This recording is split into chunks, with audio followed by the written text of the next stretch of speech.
Let's talk about feeling your feelings. I know you've probably heard this if you're in any kind of mental health or wellness circles that you need to feel your feelings, but people really don't delve a whole lot deeper than that. At least they didn't with me in explaining how to do that. So, EMDR has been vital in teaching me how to feel my feelings. And I will kind of caveat that with saying that I do believe that I have issues with naming and understanding my feelings and with body sensations. And I know why, but I have those things going on, and that can make this a lot harder. But it actually makes sense when you start breaking down and learning more about your own personal trauma and how it actually physically affects you. They call it feeling your feelings because you feel it in your body. And if you are not feeling your feelings in your body, I can almost promise that that is going to lead to long-term health issues.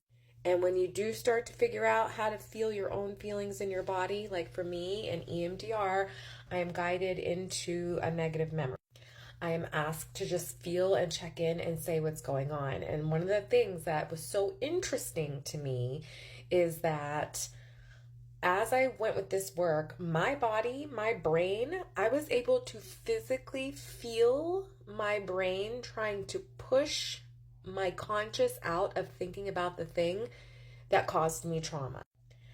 I get a lump in my throat. My eye twitches sometimes. My stomach hurts sometimes. My body was actually making me feel a new feeling every single time that I went into the new memory because it was wanting me to stop thinking about the memory and to focus on the physical reaction that was helping. Now, this isn't true for everybody. This is just my personal experience. But I spent years disassociating both because of trauma and because of my fibromyalgia.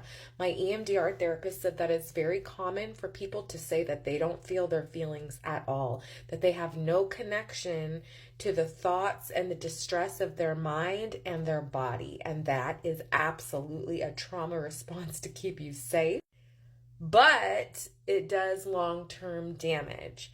So the next time that you're upset or after you're upset, think about, what did you actually feel in your body? What did you feel in your body?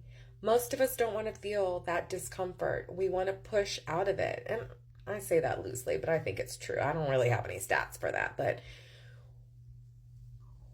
a defense mechanism is to push out those negative feelings and the thoughts about the thing that caused us trauma.